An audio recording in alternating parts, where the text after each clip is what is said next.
Good day, folks. This is Greg Judy at Green Pastures Farm.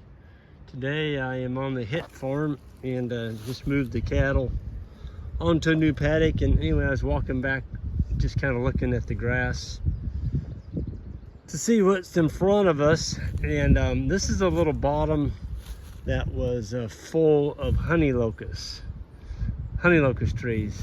I actually saved one honey locust. And that other one over there is, well, they're both honey locusts. We saved 2 honey locusts. I may take that one on the right out. Anyway, there was probably 50 of them in here. And we pushed them out, or Johnny pushed them out. This is our new timeless fence system. And these are the 5.5 footers. They're pre-drilled. And I do have to apologize, I don't have my wind suppressor on, but if y'all hold with me, it's going to get a little bit wobbly here, so just close your eyes. I'm going to put my wind suppressor on and we'll continue.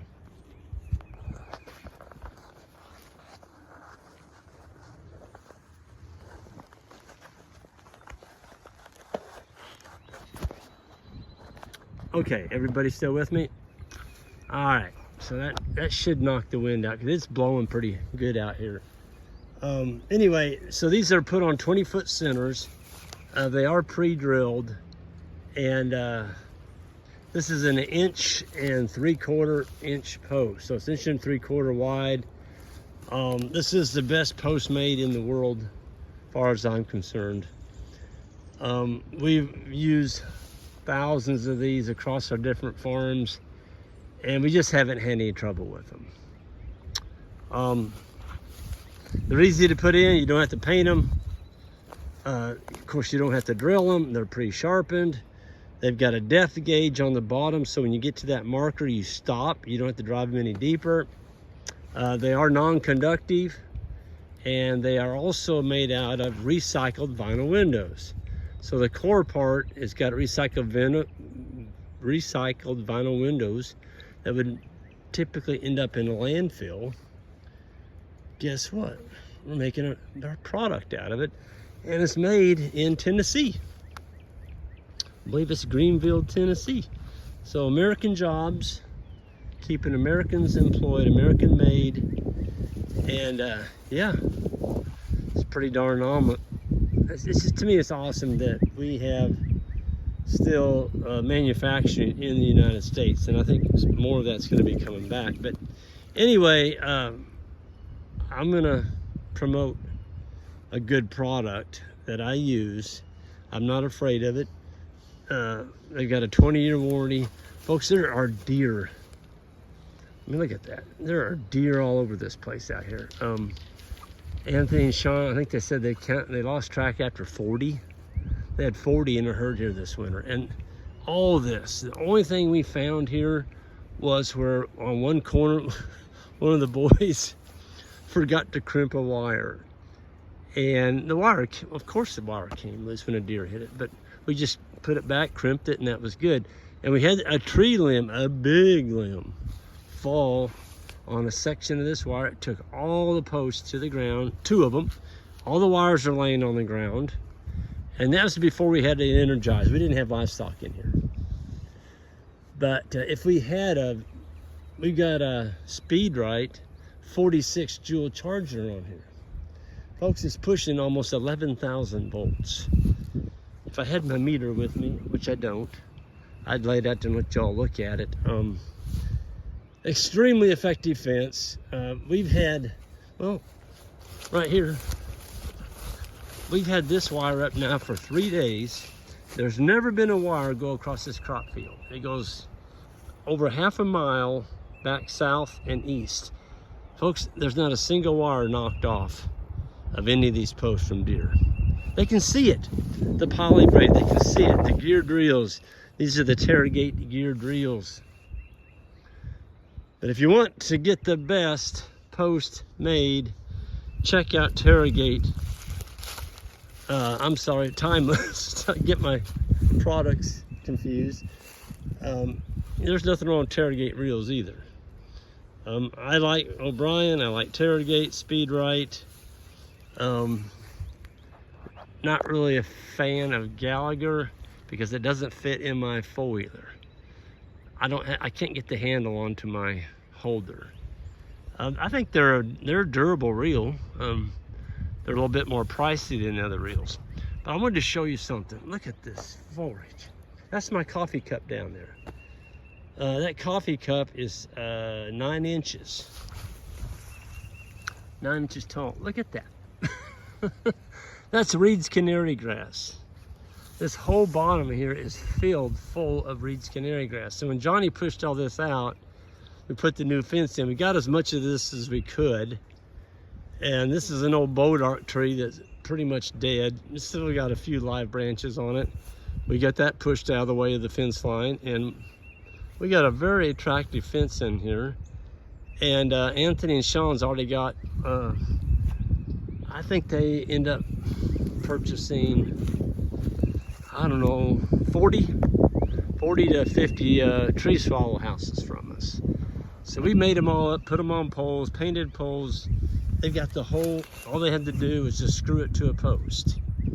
And so they automatically made a condominium subdivision. I guess it's not a condominium, it's a subdivision of all these birdhouses. I told them don't put them up in a bunch of brush. So they got that one nice. It's out in the opening. It's facing southeast, which is perfect. And it's kind of exciting. We just got the cattle here and the flies. We're starting to see flies now. And we're starting to see some pairs of tree swallows show up. Folks, there's never been a birdhouse on this farm. And they will appear. They may not all get filled this year, but they will. They'll come. The new farm that Jan and I bought, there was never any birdhouses put on that farm. By golly, they are flat showing up over there now. But now that's the second year of having cattle on that farm. But boy, as a grazer, folks, it just doesn't get any prettier than this. I'm sorry, but it doesn't. It's just beautiful grass. There's orchard grass. There's, there's just diversity. Reed's canary, there's fescue, there's weeds. There's bluegrass right here by my feet. There's even some brome in here. I mean, this is some good forage. This is, 3 to 4 pounds a day forage right here for the spring flush. But I'm actually kind of down here in the bottom out of the wind, and it's just a beautiful time of the year. Spring is by far my favorite time of the year because I can kiss goodbye to winter weather, snow and ice. We made it through the winter. In the last 12 hours, we've had 8 new baby calves adding to the herd. Every one of them super healthy because they were born onto spring grass. Folks, it's 75 degrees out here. This is calving. This is calving weather. This is when the fawns drop their young. The coyotes, everything is dropping their young right now. There it is. There's our tree swallow house. And we've changed it. We actually put a steel frame over the hole so the woodpeckers can't peck that hole out bigger, because we found some of our birdhouses where the woodpeckers just chewed out the hole. Well, then you get everything nesting in there. You don't want that. But yeah, here's our tensioners. But I don't know of a better looking fence than Timeless Fence. And we're busy. I don't have time to come around painting fiberglass posts. And if you use fiberglass in place of Timeless, you're gonna have to paint them if you don't want them to fray out. And talking to a guy the other day, he wanted to save some money. He put in fiberglass on his first farm. He said, Greg, I went out there to move the fence, and the fiberglass shards in his hands, He had holes in his leather gloves, and he said, it didn't take me long to figure out I'd made a serious mistake. I like them because they're attractive, they flex, things can hit these things straight on. I haven't found one broke off. I mean, I had a tree fall on that darn thing, a tree limb, and it laid the whole post on the ground. I cut the tree off the fence and grabbed the post and kind of pulled it back up where it's standing upright.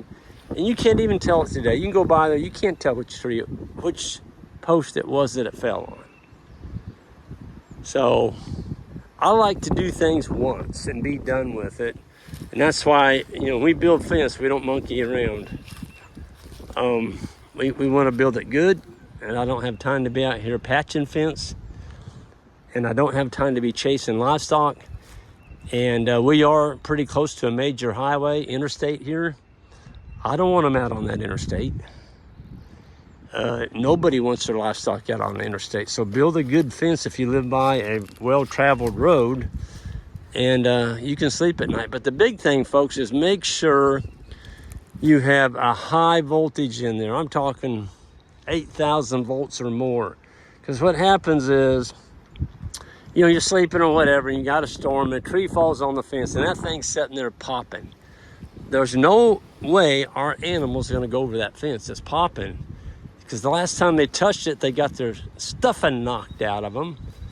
And they're like, I just rolled the wire up over here to move the calves, and I unhooked it on one end to make it cold. I went to the other end to untie it and started to roll it up, and it was cold. Every single heifer over there and steer was sitting there looking at that wire like, nope, I ain't stepping over that thing. It was laying on the ground. They wouldn't step over it. That's called trained electric fence livestock. So I say hit them hard the very first time, and then they're done. You don't have to mess with them anymore. They're just not going to tackle it. So anyway, I'm going to get out of here. Grazing school is coming up, and Jan said there's a few spots left, and you can go to greenpasturesfarm.net on this link. Check out the description section, and on these posts, the timeless, I've also got a link to those. And so give Russ and those guys a call there at Timeless Fence. And if you're gonna build fence, folks, build it right. Don't halfway do it and then have to go back and redo it again. It's just time is worth money. And when you're out here building it, just build it right the first time and you're done with it. I mean, we're gonna get a lot of years of grazing off this farm and not have to worry about our perimeter fence ever again, because we did it right the first time.